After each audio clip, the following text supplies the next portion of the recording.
Namaste to everybody. This is Bharati.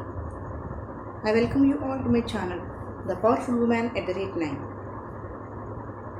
Today, this evening, I would like to bring to your presence a very important point. I just like to discuss with you all a very important point. Being an administrator in a reputed organization, it happens to me to see different kinds of situations from teacher side as well as from parent side and even from student side.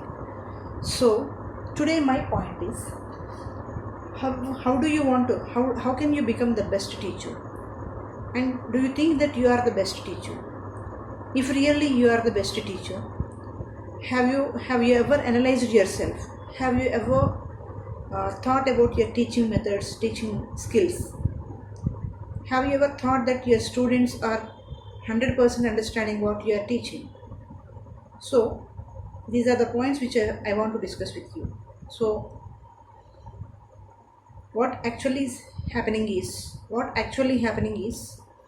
the parent with a great hope is joining the child in the school, paying lots and lots of fees, and the teachers,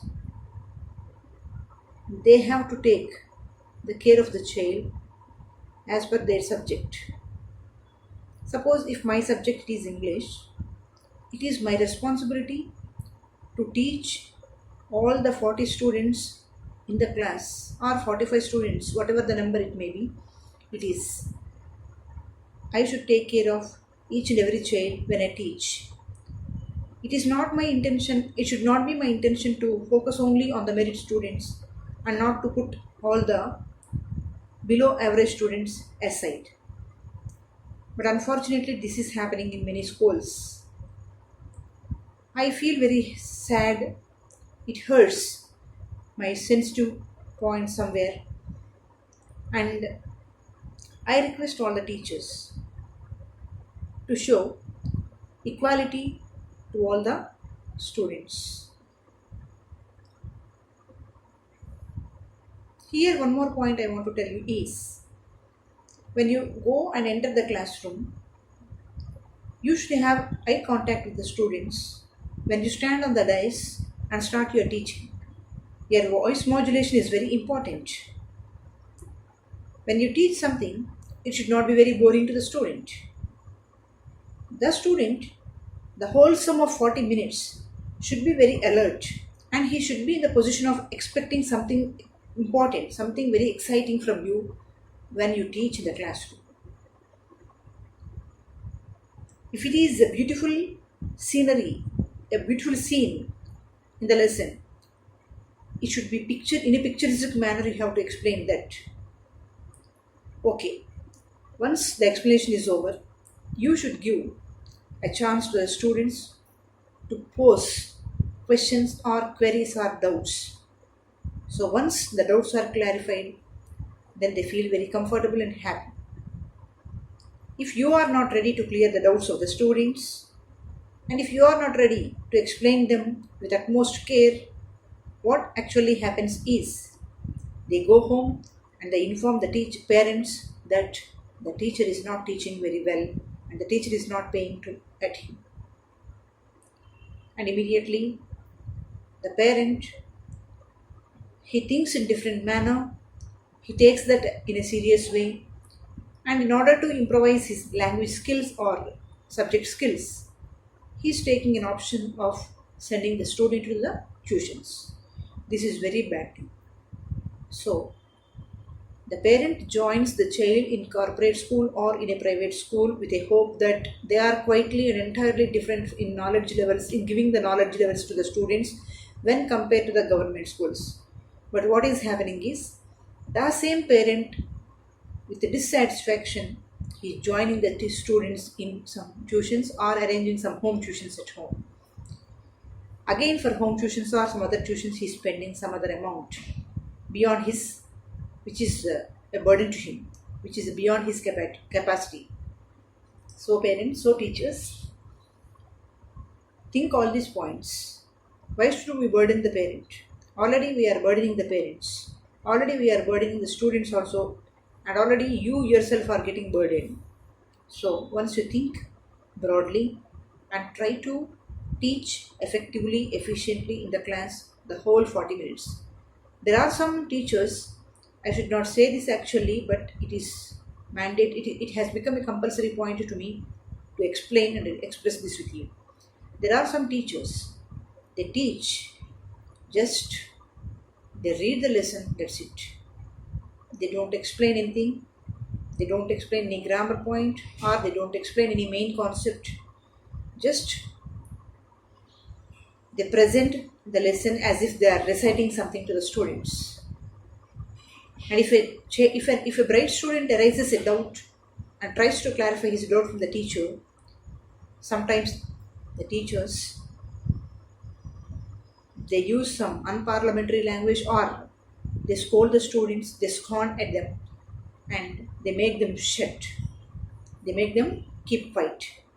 They suppress the ideas and doubts of the students. Once think, is this the right method which a teacher has to follow? Not at all. Teacher should be like a role model to the student. Teacher should have a lot of patience, and teacher should be always in the position of improving his language, improving his knowledge, and teaching is like a big knowledge is like a big ocean. So whatever we possess in our mind, it's not at all sufficient to give utmost knowledge to the students. Okay, so I suggest all the teachers, if you, I suggest all the teachers, especially young teachers, to focus more on preparation part and to give some lively example to the students. And if it is a language class like Telugu or English or some Hindi, you explain in a picturesque manner like a movie in a theater. So when you explain, the student gets such a feeling that it is a movie in a theater with the voice modulations, with facial expressions. So these are all very important. If not, we can quit from the position job.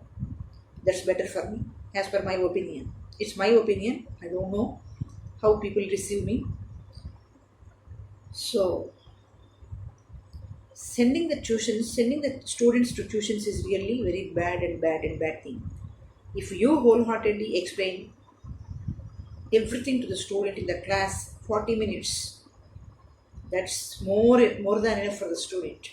And if you insist with love and care to the student to go with the textbook, to read the textbook, and if you give some exercise for as a task, home task, and if you check the home task regularly, definitely the child will flourish, and the child will never forget your name, will never forget you, and he treats you as the best teacher in his life.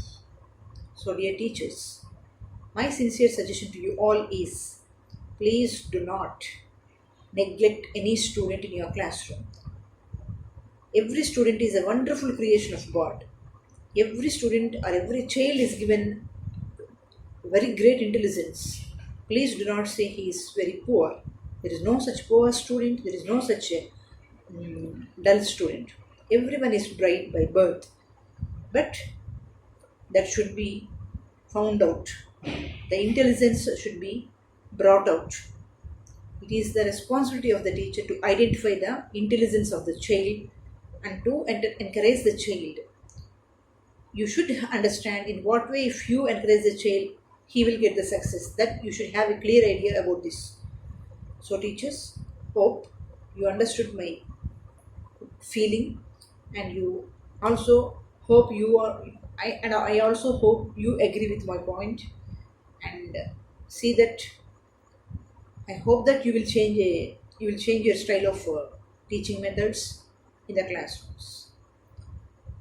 So if I say something wrong or something negative, or if you feel that I say something wrong or negative or something odd, I'm extremely sorry for that, because this is what happening in the society. Whatever I spoke is exactly true. So teachers, please try to understand this and make the children the future citizen of our motherland, India, our mother country, India. So this is my sincere suggestion as well as request. Thank you all. Thank you for watching my video. And I request you all to subscribe my channel, to share my videos to your friends, nears and dears, and to click on the bell icon to get more notifications. Friends, I'm telling you and I'm bringing you all the facts, but not the false information. Whatever I speak is really truthful information, truthful event. Thank you. Thank you for watching my video. Thanks. Good night. Bye bye. See you.